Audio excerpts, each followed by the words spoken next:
Programme हालात हाजरा देखने वालों की खिदमत में मोहब्बत भरा सलाम। नाज़रीन, आज बहुत ही प्यारी शख्सियत हमारे साथ है, मोहम्मद अजहर सदीक साहब। आप सब जानते हैं इनको, और इंग्लैंड में इनसे मुलाकात भी हुई थी। मैंने कहा मौजूदा हालात पे इनसे बात करते हैं। अस्सलाम वालेकुम सर। जी वालेकुम सलाम।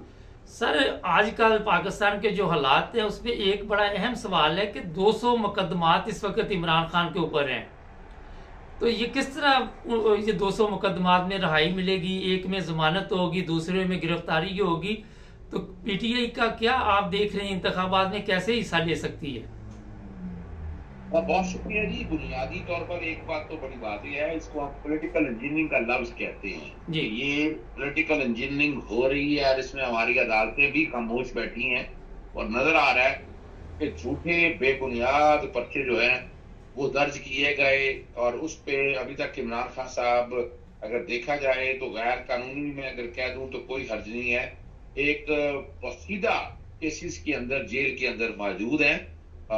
जिस तरह साइबर, जिस तरह तोशा खाना का केस था, कोई बुनियाद नहीं थी और झूठ और फ्रॉड और प्रे पर मबनी और दायरा इख्तियार भी तय नहीं किया गया था।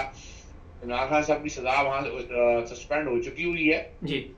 और बाकी जो साइबर वाला मामला है, साइबर का केस भी कोई नहीं बनता, तो जमानत खारिज कर दी है इस्लामाबाद हाई कोर्ट ने। अब इस्लामाबाद के हाई कोर्ट के चीफ जस्टिस पर हमारे बहुत से एतराजात है, जस्टिस आमिर फारूक पर, और हम वो एतराजात उठाते रहते हैं, लेकिन उसके बावजूद वो केसेस सारे सुन रहे हैं और वो उसी नुक्ता नजर से चल रहे हैं। जो एक इंप्रेशन ये जा रहा है कि शायद कुछ खाम ख्याल जजेस जो है ना, ये बैठे हुए हैं और एक अपने तरीके से चलाना चाहते हैं इमरान खान के केस को, और जो मेरिट और कानून की धज्जियां यानी एक तरफ वो रख देते हैं। तो इसकी ये मामला भी सुप्रीम कोर्ट में जा चुका हुआ है। सुप्रीम कोर्ट के अंदर इंशाल्लाह उम्मीद है बड़ी कि एक बैलेंस बेंच बनेगा। जो हम ख्याल बेंच का जो तस्वर किया जा रहा है जैसे सरदार तारिक मसूद साहब का, कि उनके बेंच में ये केस नहीं लगेगा, ये आम किसी बेंच पे भी लग जाए और मेरिट पे सारी बातें हों तो उसको उससे बड़ी वजाहत के साथ चीजें आ जाएंगी। जहां तक बाकी केसेस जितने भी हैं वो सारे, चाहे 9 मई का सान्या हो, 9 मई में जिन लोगों ने कसूर किया है बिल्कुल उनके साथ जो आप कानून के मुताबिक कार्रवाई कर सकते हैं वो करनी चाहिए, लेकिन अभी तक खातर खा चीजें उसमें भी सामने नहीं आई हैं।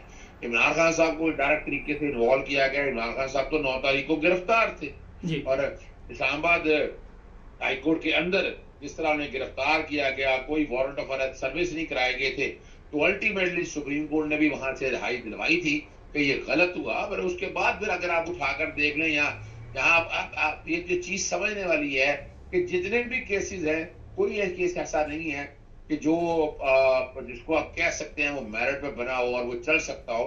लेकिन अब हालात ऐसे हैं, फेस करना है। इमरान खान साहब फेस कर रहे हैं पूरे पाकिस्तान के अंदर, और हमने कुछ दरखास्तें दी थी कोर्टों के अंदर भी, और हमारे पास मिसाल मौजूद थी चाहे जहूरलाई के केसेस की और जनाब मौलाना अब्दुस्तार न्याजी साहब की।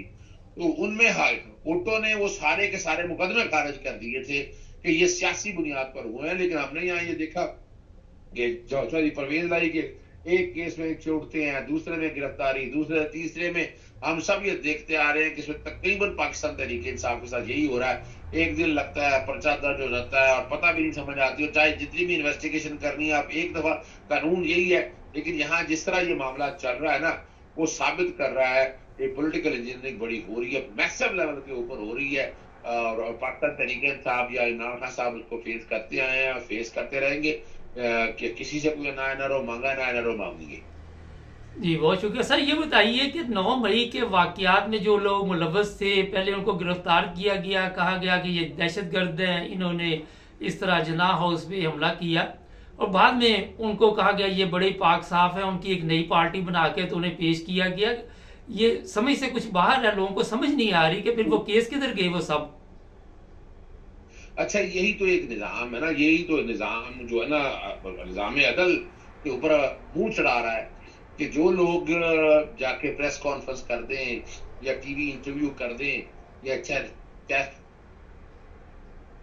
हम सॉरी या चैनल्स पे आ जाएं जी। और वो दूध की तरह धुले हो जाएंगे और हालांकि शक्लें भी नजर आ रही हैं, और दूसरी तरफ वो लोग जो आके तरीके इस्तेहकाम पाकिस्तान नहीं ज्वाइन करते या पाकिस्तान तरीके इंसाफ पैट्रियट जो बनाई है। लेकिन इसको जरा थोड़ा सा तारीखी तौर पर आप चीजें समझते हैं पाकिस्तान पीपल्स पार्टी को तोड़ के बनाई गई थी पाकिस्तान पीपल्स पार्टी पैट्रियट जी पाकिस्तान मुस्लिम लीग नून में से निकली थी शाख पाकिस्तान मुस्लिम लीग काफ जी और पाकिस्तान जो है ना तरीके इंसाफ में से जो निकली हैं आप उनकी पजीराई देख लें लोग कितने उनके साथ हैं वो रेंट ए क्राउड का जलसा तो आप कर लेंगे लेकिन हकीकत मानो में ग्राउंड पे आपके पास कोई चीज नहीं है ग्राउंड में इतनी बुरी मार पड़नी है और इसलिए आप उनका रवैया देखेंगे कि वो रवैया जो है वो पाकिस्तान तरीके इंसाफ की तरफ इनका वापस आ रहा है मैं तो इनमें से कई ऐसे लोग हैं पाकिस्तान तरीके इंसाफ में वापस आने के लिए पर तोड़ रहे हैं लेकिन मेरा नहीं ख्याल है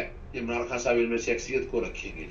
सर एक बड़ा अहम सवाल है कि वकील बरादरी इस वक्त मैदान में आई हुई है और इमरान खान भी यही हमारे पास इतला है कि वकला को टिकट दिए जाएंगे। हमारे पाकिस्तान का जो सबसे बड़ा मसला है वो ये है कि माइंड चेंज कर लेते हैं वक्त पे आके अपने आप को किसी और पार्टी में ले जाते हैं। आप समझते हैं कि दोबारा इस तरह के हालात नहीं बनेंगे इमरान खान के साथ? अच्छा बड़ा आम सवाल आपने उठाया है ये वजह ये है कि डिफेक्शन का जो है ना वफादारियां तब्दील करने के लिए आर्टिकल 63A की वो केस तो हमने जीत लिया हुआ है सुप्रीम कोर्ट ने इंटरप्रिटेशन भी कर दी है और यहाँ मगर मजीद उस पर जो है ना कानून बनना चाहिए था बजाय ये जाते भागते अपनी पसंद और नापसंद के चंद कवानीन बनाकर चले गए हैं उसको उससे फर्क कोई नहीं पड़ना है लेकिन अल्टीमेटली जो है ना ये बात सोचने वाली है और उम्मीद बड़ी है कि वकला बरादरी जो है ना इस तरह की चीजों को इम्प्रेशन ये किसी तरह का चंद वकला के हवाले से है मैं उसको डिस्पेल नहीं करता लेकिन मैं ताजा ये कहूँगा मेजोरिटी जो है वो असूलों के साथ खड़ी होने वाली है और ना वो बिकते हैं ना वो झुकते हैं तो वकील तो कल भी खड़े थे आज भी खड़े हैं और कल भी खड़े रहेंगे। सर ये जो नौजवान नस्ल का पैगाम आ रहा है यूनिवर्सिटियों से और आपने देखा कि लोगों में जो नौजवान हैं उनमें शऊर पैदा हो रहा है इमरान खान ने बहरहाल एक अच्छा मैसेज तो इन लोगों को दे दिया। अब बताया जा रहा है जनाब कि हम सोशल मीडिया पे इनका मुकाबला करेंगे। पैसे एक तरफ खर्च किए जाते एक तरफ जो नौजवान नस्ल है वो फ्री में सोशल मीडिया पे हर चीज़ बेनकाब कर रही। आप क्या देख रहे हैं कि पैसों के साथ इसका मुकाबला किया जाएगा? देखिए एक बात तो बड़ा वाज़ेह है कि पाकिस्तान वो मुल्क है जहाँ जमहूरियत नाम की होती है हर चीज़ कंट्रोल होती है चाहे वो पुलिस के जरिए करे या बाकी लोगों के जरिए करे।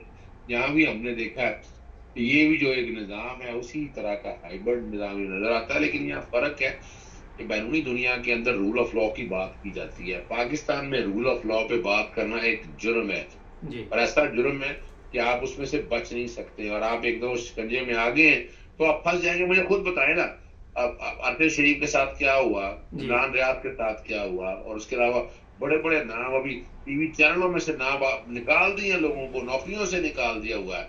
आप यहाँ से अंदाजा लगा लेना कि यहाँ मुल्क अगर आप यहाँ बरतानिया वाले हालात अगर पाकिस्तान में दे दें और फिर रिजल्ट देखिएगा कि कितनी जबरदस्त और बड़ी साफ शफाफ सियासत होगी और मुल्क जाएगा और इमरान खान को जिस तरह निकाला गया है आप जैसी सोसाइटी तो वो कबूल ही नहीं करेगी पाकिस्तान के अंदर पर ये हो रहा है। सर ये बताइए जो खवातीन अभी तक जेल में है उनकी जमानत होती है फिर गिरफ्तारी दोबारा हो जाती है यहाँ पे कोई इंसानी हकूक की तंजीमें पाकिस्तान में वो नहीं सामने आके कोई इस तरह का जो हालात बने उसका मुकाबला कर सकती? देखिए वो पता है कि मोहतरमा आसमा जहांगीर साहिबा होती थी लेकिन वो भी हमें नजर आ रहा है कि वो सिलेक्टिव काम करती थी वो जो जिनके साथ कोई ताल्लुक था उसी मामले को। अब ये इतना बड़ा क्लियर कट केस है कि जिसमें ह्यूमन राइट वायलेशन हो रही है हर चीज रिकॉर्ड के ऊपर है कोई मुश्किल काम नहीं है लेकिन जरूरत इस अमर की है कि जो जैसे यहाँ सोशल प्रोटेक्शन का जो निजाम यहाँ पर है ना उसको एक्सपैंड होके पाकिस्तान में जाए तो उसका बहुत फर्क पड़ेगा।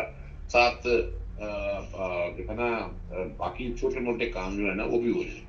सर आखिर पे थोड़ा सा मुझे बताइए कि जो इंतखाबात हो रहे हैं इसमें आप समझते हैं कि कोई साफ शफाफ हमारे मुल्क में भी कभी इंतखाबात होंगे क्योंकि जितने अभी तक हमने देखे उसमें कोई ना कोई तो मसला चलता ही आया ना। हेलो जी क्या कहा आपने? मैंने कहा इंतखाबात का ऐलान हो चुका है कोई आप समझते हैं कि साफ शफाफ इंतखाबात के कोई नताइज सामने आएंगे? देखिए मैं अभी तो ये महराज है क्या वो फ्लाज है कि बैठ के इसी तरह से अभी नजर नहीं आ रहा है कि साफ शफाफ इलेक्शन जो है ना वो हो पाएंगे। अभी तक तो लेवल प्लेइंग फील्ड पाकिस्तान तरीके इंसाफ को दी नहीं गई, जलसे जुलूस करने की इजाजत नहीं है, और उनके बंदों के घरों से उठाना, छापे मारना, एक आम सी एक रूटीन बनी हुई है, और उसका नुकसान बहुत है इस निजाम के ऊपर। और अभी तो बाहर बहुत सवालिया निशान भी उठे हुए हैं इस बात के ऊपर। देखना ये है कि क्या ये चीजें उस फिगर पर या उस जगह पर पहुंच पाती, वो नजर नहीं आ रहा मुझे। पाकिस्तान में मौजूदा इलेक्शन कमीशन से साफ शफाफ इलेक्शन होते नजर नहीं आ रहे। सिर्फ एक सियासी जमात को इन्होंने तनकीद का निशाना बनाया, और यहाँ सियासी जमातें अगर सारी इकट्ठी हो जाए, कि मिसाल पाकिस्तान की अगर बात करें तो उससे बहुत से नताइज जो है वो बेहतरी की तरफ चले जाए। सर ये इलेक्शन में दोबारा ये इकट्ठे आपको नजर आ रहे हैं जो पहले 16 महीने इकट्ठे बैठे रहे? जी बिल्कुल बिल्कुल ऐसी बात है ये। देखिए पाकिस्तान मुस्लिम लीग नून को निकाल कर अगर इस चीजों को आगे देखा जाए तो तकरीबन मेरा ख्याल है तमाम सियासी जमातें इस एजेंडे पर बैठने के लिए तैयार होंगी। उन्होंने मुल्क को आगे लेके जाना है, इस तरह ऐसे कयास में नहीं रखना कि हालात ऐसे इस जगह पे चलते रहे। और मेरा जहाँ तक ख्याल है वो कोशिश यही होगी कि किसी आगे की तरफ चले जाए। तो पॉसिबिलिटी मुझे तो नजर आ रही है कि अगर सारे ही पॉजिटिवली इकट्ठे हो जाए तो ये काम जो है ना ये हो सकता है, शट डाउन भी हो सकता है। लेकिन फर्क सिर्फ इतना पड़ेगा, इस काम के लिए इकट्ठा होना पड़ेगा। और इकट्ठा होने में यहाँ एक दौर था, नवाब नसरुल्लाह साहब थे कि वो इस तरह के हालात बनाते थे और चीजें आगे आती थी। अब हमारे यहाँ इस दौर का नवाब नसरुल्लाह कौन बनता है वो देखना है। जैसे नवाब नसरुल्लाह यहाँ कोई बन गया तो ये फुल स्टेबिलिटी की तरफ भी चला जाएगा और आगे भी जाएगा। सर मैंने जब आपसे मुलाकात की इधर लंदन में तो जो लोग हमारे साथ प्रोग्राम करते मैंने उनको आपका बताया। उनमें मोहतरमा भी हैं, एक और भी लोग हैं जो आम शहरी हैं जिनका सियासत से तल्लुक़ नहीं, लेकिन वो बढ़ चढ़ कर आप अपनी आवाज़ हक के लिए उठाते हैं। तो उन्होंने कहा जी हमारा जिक्र ज़रूर कीजिएगा आपके सामने कि आप किस नज़र से देखते कि सियासत जो है वो तब्दील हो चुकी है, एक आम शहरी को भी पता चल चुका है कि अच्छा क्या है बुरा क्या है। देखिए इसमें तो कोई शक नहीं है, बहुत तो ज़हन में रखिएगा इमरान खान साहब का। देखिए बाकी कई चीजों पे तो शायद मैं उसको शायद अपना सब्सक्राइब ना करूं इस बातों को, लेकिन एक बात तो बड़ी वाज़ेह है कि पाकिस्तान में जो घुटन की सियासत थी, जो एक तयशुदा जो सियासत थी ना, वो शायद मैं तब्दील होता हुआ देख रहा हूँ। मैं इस दफा जो इलेक्शन होने को है, ये जितना भी निजाम घुटन का ये कब तक चलाते रहेंगे, मैं इसको एक नई डगर की तरफ देख रहा हूँ। और मुझे बड़ी उम्मीद है पाकिस्तानी कौम से कि वो इस बात को सपोर्ट करेगी, इन चीजों को आगे लेके जाएगी, तो यकीनन आपको वो मतलूबा नताइज मिल जाएंगे जो आप कह रहे हैं, जो दरकार है, जो मुल्क के लिए बेहतर है। सर आपने टाइम दिया, बहुत शुक्रिया। आपके साथ और भी प्रोग्राम हम करेंगे, मैं आपका शुक्रगुजार हूँ सर। बहुत शुक्रिया, थैंक यू। अल्लाह। नाज़रीन ज़बरदस्त बातें की और बड़ा अच्छा लगा प्रोग्राम करके, माशाल्लाह बहुत बड़ी शख्सियत। और जब इनसे मुलाकात यहाँ पे हुई सब लोग बहुत ही प्यार के साथ इनसे मिल रहे थे और ये भी बड़ी मोहब्बत के साथ सबके साथ मुलाकात कर रहे थे। तो मैंने सोचा क्यों ना इनके साथ भी प्रोग्राम किया जाए। ये हमारे चैनल की खुशकिस्मती है कि आज उन्होंने हमें टाइम दिया। मैं एक दफ़ा फिर सर का शुक्रिया अदा करता हूँ। हमारे चैनल को सब्सक्राइब करें, जुड़े रहे हमारे साथ।